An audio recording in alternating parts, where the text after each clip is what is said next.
Oke, saya ingin perkenalkan Ismail ya.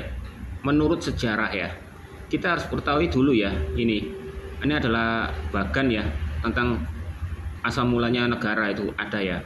Nah, kita ketahui. Nah, di bawah ini ya,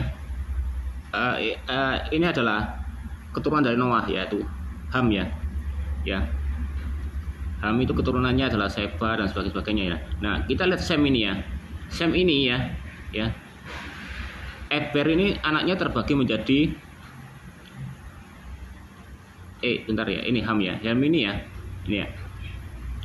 Anak dia itu jadi bagian Kanaan ya.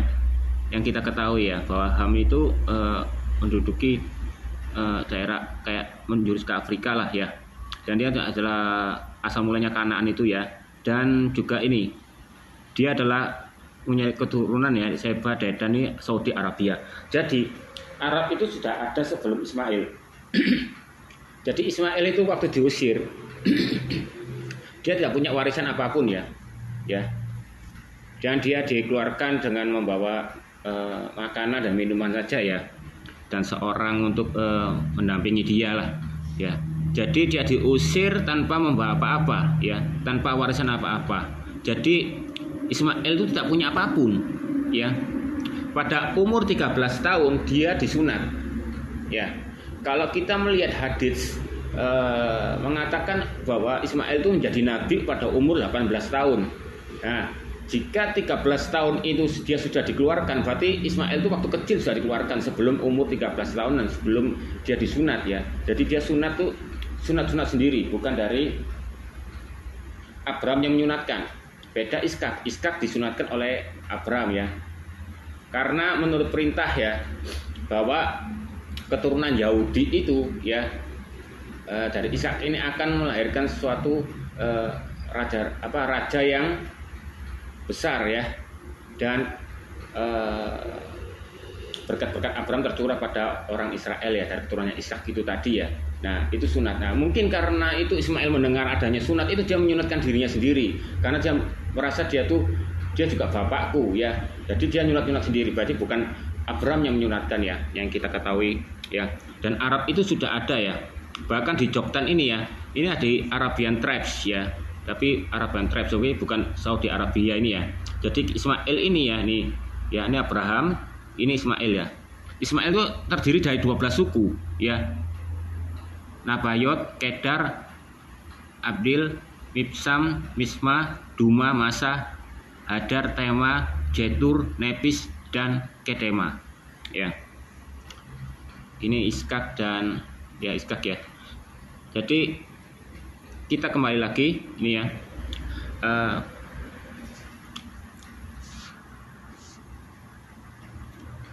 Ini ya. Banyak dari kita familiar dan kisah-kisah kuno Abraham ya, dan keinginan untuk memiliki seorang putra dalam kisah Alkitab ya. Dan Abraham pertama kali memiliki seorang putra dengan hamba perempuan Hagar ya. Putra sulung ini diberi nama Ismail. Putra kedua Abraham namanya Iskak ya, dinyatakan sebagai putra perjanjian ya orang-orang Yahudi. Saat ini mengeklaim keturunan Abraham melalui putra keduanya Iskak. Hanya sedikit orang ini yang tahu tentang terjadinya keturunan Ismail. Jadi hanya sejarah Ismail itu hanya sedikit, karena nggak dianggap. Bahkan Arab pun tidak menganggap dia tuh bapaknya, ya, karena Arab itu sudah ada dulu ya. Nah, jadi sering diasumsikan bahwa mereka hanya menjadi orang Arab di Timur Tengah. Jadi seperti kayak orang Madura, dia nempati sana lama, akhirnya merasa memiliki, ya. Tetapi bagi kebanyakan dari kita, pengetahuan kita berhenti di situ. Alkitab memberi kita catatan berikut ini ya. Di Kejadian 17:20 mengatakan, tetapi tentang Ismail, aku telah mendengarkan engkau. Sesungguhnya aku telah memberkati, membuat beranak cucu dan membuatnya sangat banyak. Ia akan meranakan 12 raja, ya. Dan aku akan membuatnya menjadi bangsa yang besar. Nah, berarti ramalannya nubuatnya Yehova ini benar bahwa dia akan melahirkan seorang 12 raja ya. Itu kan mana? Benar, anaknya jadi 12 turunan ya.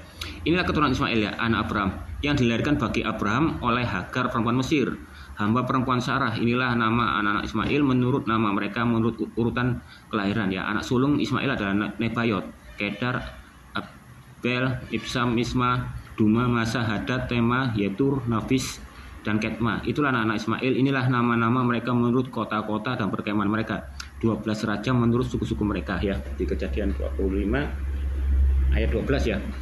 Nah, pada tahun 1932 David J. Gibson ya, ini adalah seorang sejarawan ya, yang memetakan kronologi Alkitab ya. Dalam melakukannya ia dihadapkan teka-teki tentang apa yang terjadi pada putra-putra Ismail ya.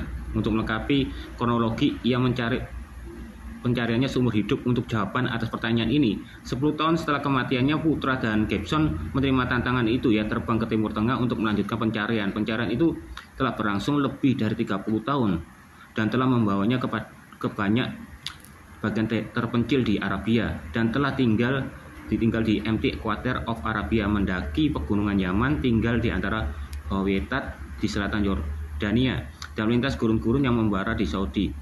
Ia juga telah berbicara dengan banyak arkeolog hebat yang bekerja di Timur Tengah.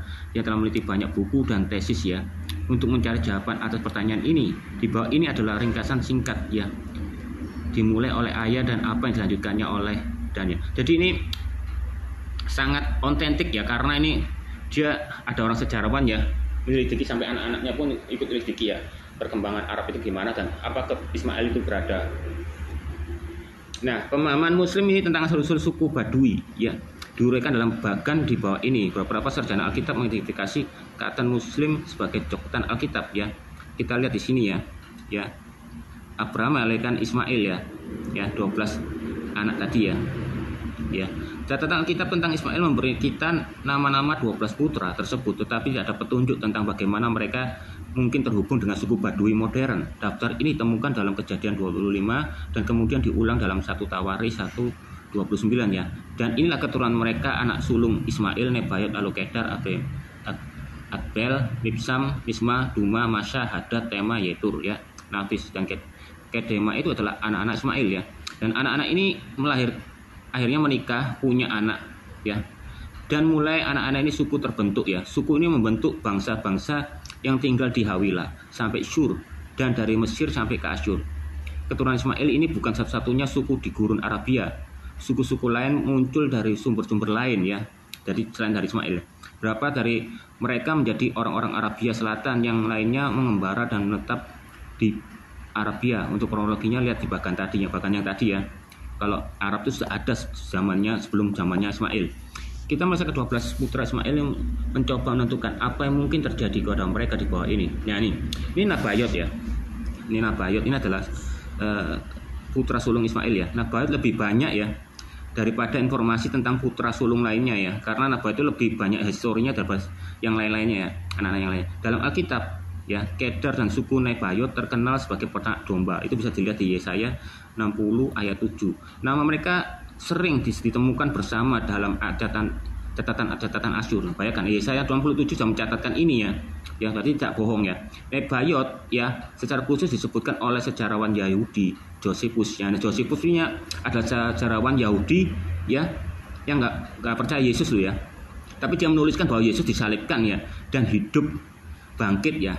Bisa lihat di bukunya ya. Yang juga saya buka di video saya sebelumnya ya, bukti sejarawan bahwa Yesus adalah bangkit itu ada di video saya itu, tentang mengenai Josephus dan sejarawan-sejarawan yang menuliskan ya, yang mengidentifikasi orang Nabatea ya. Nabatea nih ya, pada masanya dengan putra sulung Ismail ya, Nabayot ya, mengaklaim bahwa orang-orang Nabatea hidup di seluruh negeri yang membentang di Efrat hingga Laut Merah, yang menyebut daerah ini sebagai Nabatene atau daerah tempat orang Nabatea berkeliaran. Josephus melanjutkan dengan mengatakan bahwa orang-orang Nabatea lah yang menganugerahkan nama mereka pada bangsa-bangsa Arab. Jadi Nabatea lah yang pertama di Arab itu ya. Dan Josephus hidup menulis ketika orang-orang Nabatea ada ya. Waktu Nabatea ada tuh Josephus ada. Dan konon ia memperoleh informasi langsung dari orang-orang Nabatea sendiri ya.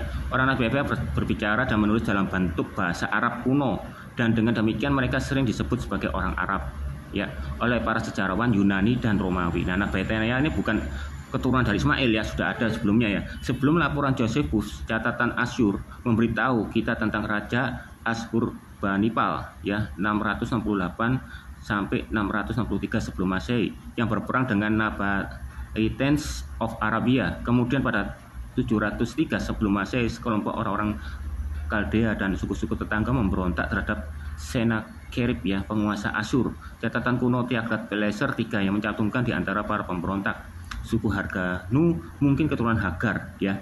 Ini suku Harganu itu mungkin keturunan Hagar ya. Ya, suku Nabatu sangat mungkin keturunan Nabayot. Ya, Nabatu itu yang Bayot tadi. Nah, dan suku Kedrit keturunan suku kedua Ismail. Menurut catatan, suku-suku tersebut melarikan diri dari Asyur ke gurun Arabia dan tidak dapat ditaklukkan. Jadi kerajaan Asyur akhirnya terbagi menjadi pemerintahan dua bersaudara, yaitu Raja Babilonia, yang lain Raja Asyur pada tahun 652 sebelum Masehi. Konflik pecah antara kedua bersaudara ini mendukung Raja Babilonia. Orang Kedari menyebut Asyur bagian barat seperti yang dijelaskan dalam catatan Hadan ya. Orang Kedari dikalahkan dan melarikan diri ke Natnu ya, pemimpin Nabayat ya.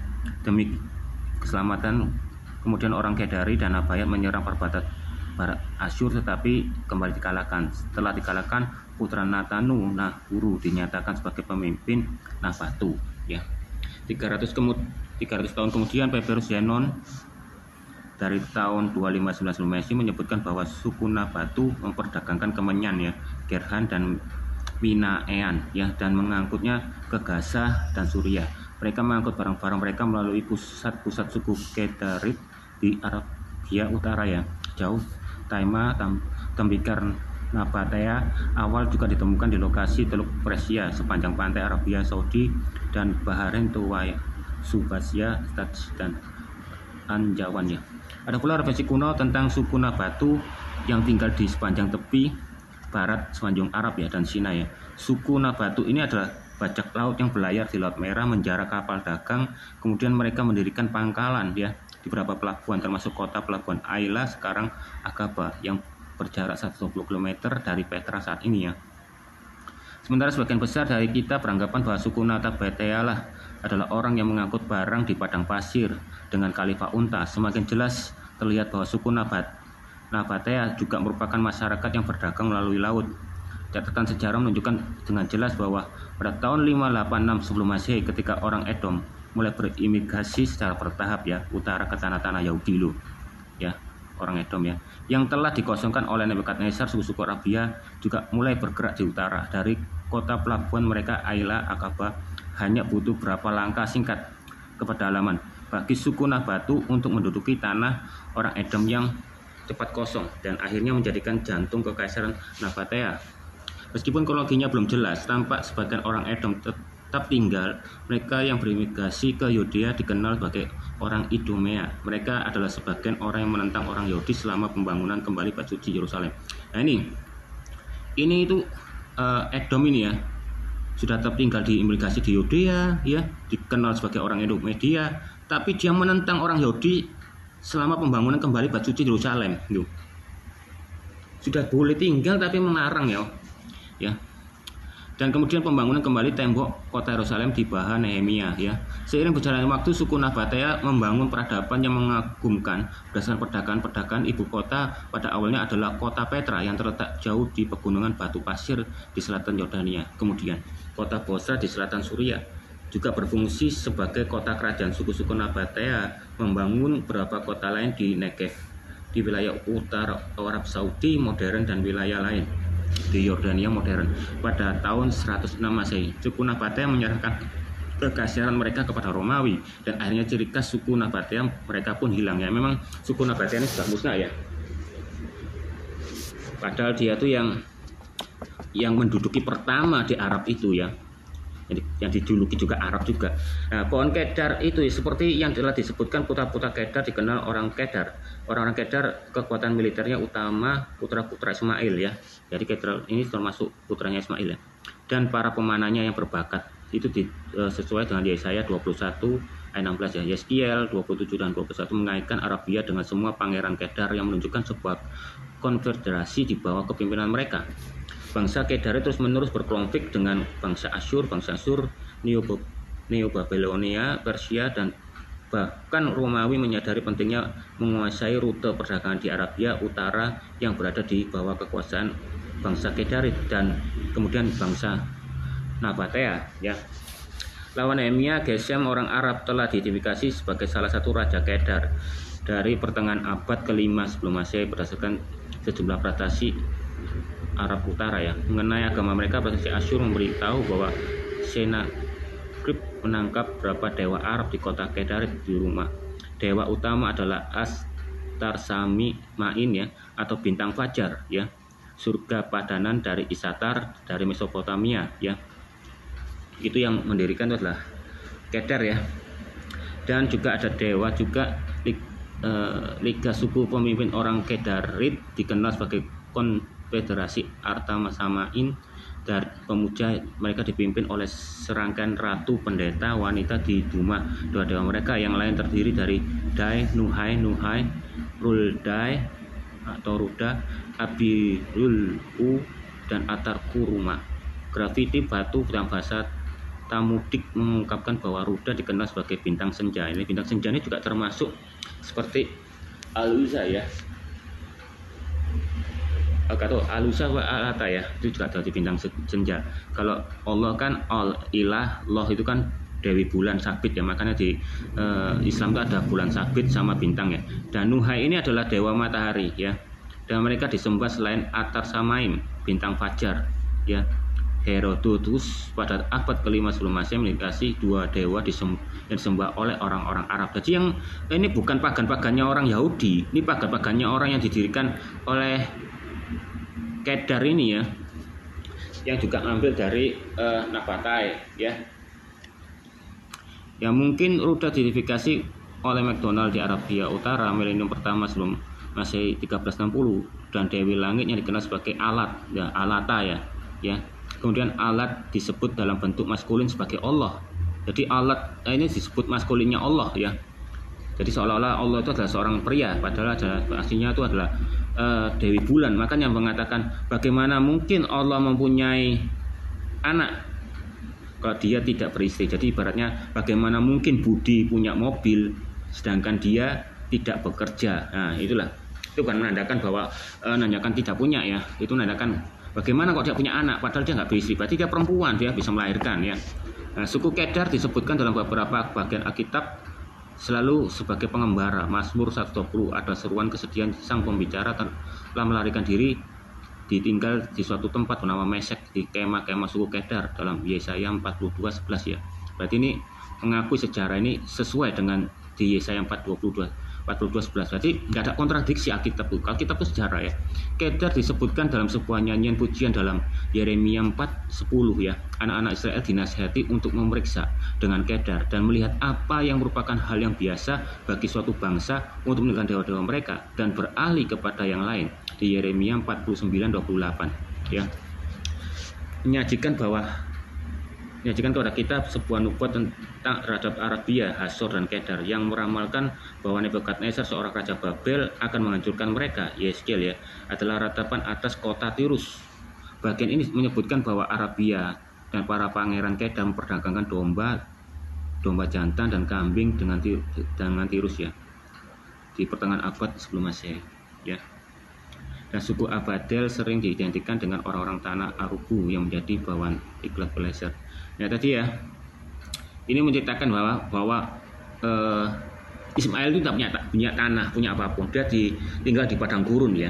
Ya akhirnya mengeluarkan anaknya 12 itu ya suku ya. Nah tadi ya.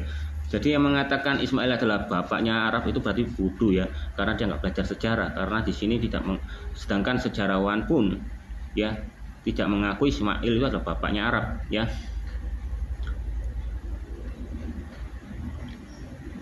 Menangkap raja mereka hasil ya. Tema nih ya. Itu tadi ya.